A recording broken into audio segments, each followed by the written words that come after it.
Hej, jag heter Henrik Jönsson och idag vill jag tala om en radikalt och intressant härsknande ton från flera uppburna medier.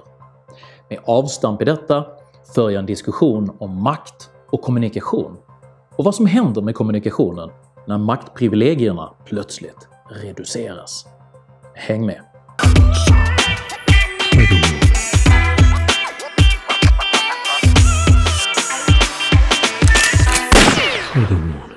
Den svenska samhällsdebatten har på senare år i allt högre grad ansats av minskande tolerans för både meningsskiljaktigheter, mustigt språkbruk och humor man inte själv uppskattar.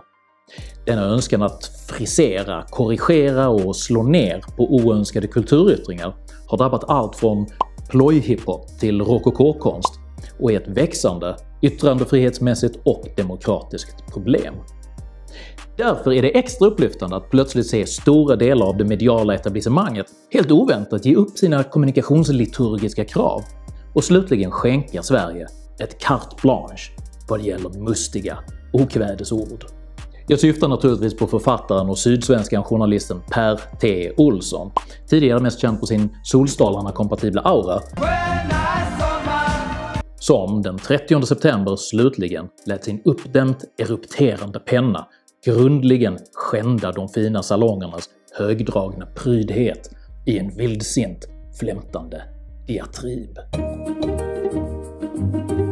Med vad som närmast kan liknas vid ett fördämningarnas bristande primalskrik dundrar en invektivens fradgatuggande Olsson in i cirkusmanegen med affektens besjälade språkdräkt löst knuten kring de provokativt gyrerande höfterna. Som en lundensisk överliggarvariant av Kapten Haddock fördrucken på Gambrinus och piratensk bäsk uppstöter Olsson en slaskande kaskad ärekränkningar vilka aldrig helt kommer att kunna torkas ur akademiens ornamenterade stuckaturer. Direktörssponsrade neandertalhöger. Dessa figurer groteskt obildade härjar inte bara i sociala medier utan även på ledarsidor som en gång i tiden var ganska ansedda. Politruker som lyckas subtrahera från det mänskliga vetandet varje gång de skickar en tweet. En galopperande dumhet av det slag vi nu bevittnar. Renons på stil och värdighet har sällan skådats i svensk politik. Denne Lundagårds politikprofetiske Nestor har med ålderns rätt förvisso fel i sin bedömning av samtidens uselhet. Att skriva en text som tar ställning för samförstånd och kritiserar polarisering och som samtidigt kallar meningsmotståndarna för groteskt obildade apor är dock rimligen en av de mer pregnanta illustrationer som någonsin gjorts av Matteus evangeliet 7:5. Ehuru kan du säga till din bror, låt mig taga grandet ur ditt öga, du som har bjälke i ditt eget. I stort är gubbralliansen ett ointressant passerande av verbal gas orsakad av missnöje med ett förlorat problemdefinitionsprivilegie. För att parafrasera Hjalmar Söderbergs dagboksroman Dr. Glas från 1905. Man vill bli älskad, i brist därpå beundrad, i brist därpå fruktad, i brist därpå avskydd och föraktad. Man vill ingiva människorna någon slags känsla, själen ryser för tomrummet och vill kontakt till vad pris som helst. Det är smärtsamt att inte längre vara relevant, så månde lite rytande återdrar till sig några blickar. En åminnelse om den brittiske 1900-talspoeten Dylan Thomas rasande kamp mot sin egen självdestruktivitet och mortalitet. Do not go gentle into that good night. Old age should burn and rave at close of day. Rage against the dying of the light. Men Per T. Olssons försmådda indignationsraseri skänker oss oavsiktligen även en gåva. Hans text återlegitimerar ett frodigt och raljant målande okvädesspråkbruk som gångbart även i de mest fisförnäma publicistiska salongerna. Detta är den flyhänta satirens språk, de mustiga oratörernas verbala rustning, den ekivoke bardens, den besjälade agitatorns, den svavelosande predikantens redskap. Den är lådan på Speakers Corner, den är expressivt sprutlackerad hiphop och den är 10 000 YouTubers röster stark. Och den representerar en återgång till ett bättre, ett rikare och ett frodigare kommunikationsklimat än den avsiktligt exkluderande formuleringskonst som präglat och upprätthållit industrisamhällets vertikala massmediala maktstrukturer. Olsson ger oss även, sannolikt oreflekterat och vanemässigt, också ett exempel på denna jämförelsevis torftiga exklusionsretorik när han väljer att avsluta sin text med att citera Aristoteles på latin. Facilius est destruere quam construere. Det är lättare att förstöra än att bygga upp.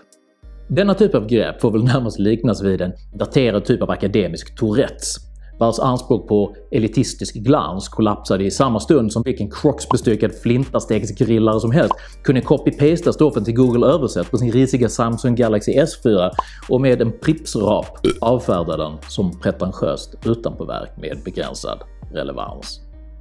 Man måste i sammanhanget minnas att det i publicistisk tid var alldeles nyss som en skribent på en uppburen tidning i envägskommunikation resolut kunde avsluta en debatt med en dräpande text, sedan två sina händer, och att förlusten av detta privilegium är ett plågsamt trauma.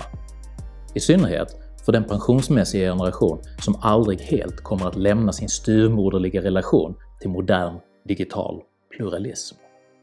När dessa uppburna men allt rostigare gamla megafoner slutligen tappar greppet gnager kastrationskomplexet mycket hastigt bort den förfängliga förnämhetens försåtliga fernissa. Att anfäkta och anamma smäda sina meningsmotståndare som grobianer och imbeciller, eller som Dagens Nyheter i desperation hugga till med det maritima okvädet fiskmåshögern, bör ses som kommunikativa hälsotecken som invaliderar kränktheten som valuta. För dessa utspel, eller frispel kanske man rättmätigen bör kalla dem, kommer de för alltid att påminnas om när de hädanefter härskartekniskt söker underminera oönskade perspektiv i kraft av en moralisk överordning de aldrig ägt rätt att göra anspråk på. Josef Schumpeter var en tongivande österrikisk 1900-talsekonom som för situationen målande beskrev både den uppkomna situationens försåtlighet och dess radikala lösning. Schumpeter förutsåg hur de kapitalistiska marknadskrafterna skulle frambringa ett sådant välstånd att högre utbildning skulle tillkomma en så stor klass oduglingar att dessa, när de i en produktivitetsorienterad marknadsekonomi med hjälp av sin nytillkomna bildning varseblev sin egen betydelselöshet, skulle ge sig på att avskaffa det system som skapat dem, men som nu uppfattades skymfa deras briljans. Det är inte heller utan ett visst nöje det nu ankommer på mig att påminna detta självbetitlat briljanta kotteri om Schumpeters kreativa förstörelse. För att nytt ska kunna frodas måste vad gammalt är vika hädan. Shivas dans förgör och skapar världen igen och igen. Det är i sammanhanget behjälpligt att ha i åtanke att det må vara lättare att förstöra än att bygga upp, men att dessa båda krafter är sammanfogade och fungerar inte utan varandra, oavsett om man säger det på latin eller swahili. Annat än i en bekvämt koagulerad verklighetsbild vars tilltagande irrelevans på inget sätt kan betvingas genom ryande tirader vilka ytterst söker befästa den fingerade briljansens maktordning som aldrig var deras att ta.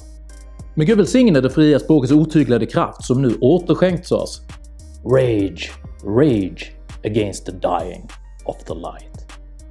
Tycker du att ett frodigt och vildvuxet kommunikationsklimat är bättre än ett snävt och ängsligt uppstyrt? Sprid, dela, prenumerera på min YouTube-kanal. Gillar du mina videos och vill hjälpa mig att kunna fortsätta göra dem? Ditt stöd via Patreon eller Swish hjälper mig oerhört mycket. Det finns länkar för er vänliga själar som vill göra detta i videons beskrivning.